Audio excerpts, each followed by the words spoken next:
Vous voulez parler des mesures que nous avons prises, me semble-t-il, le 18 mars 2024. Avant même d'aller en vacances. Le 18 mars 2024, certaines de ces mesures étaient d'application immédiate, comme par exemple la prime de 20 000 francs qui était venue s'ajouter, et c'était pour compter du mois de mars même déjà.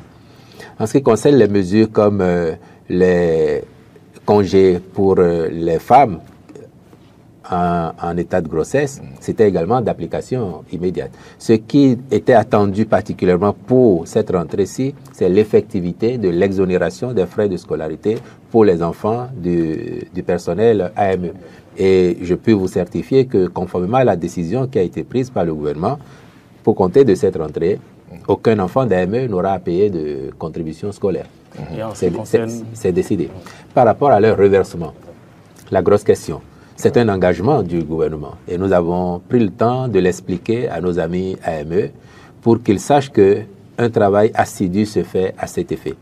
Nous avons expliqué, sans langue de bois, que oui, la décision a été prise, mais si nous avions dès le lendemain opérationnalisé en reversant tout le monde, plus de 30 000 d'un seul coup, vous voyez ce que cela représente sur le budget national et en particulier sur la masse salariale.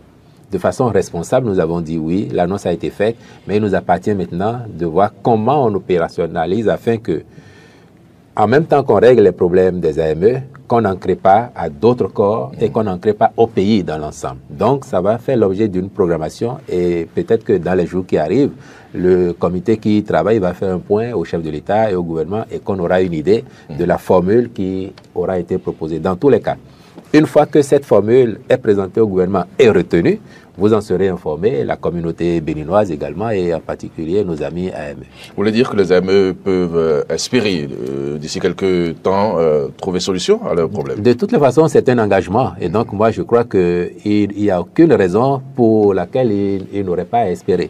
Il y a certains qui pensent que c'est un engagement qui va nous amener certainement dans la période électorale et que ça pourrait être un engagement, une promesse électorale. Non, pourquoi? L'engagement a été pris hors toute période électorale. Vous nous êtes témoins quand même. Et vous savez maintenant qu'au moins le président Patrice Talon, il ne fait pas les choses en pensant aux élections qui arrivent. Et encore, 2026, il n'est pas sur le bulletin de vote.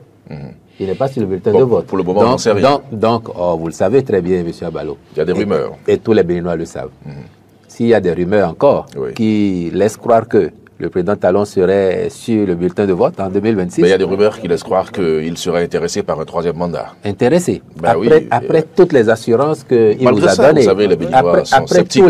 Après tous les gages de sa bonne foi qu'il vous a montré, malgré, je vais dire, les garde-fous dans la Constitution. Par quelle alchimie?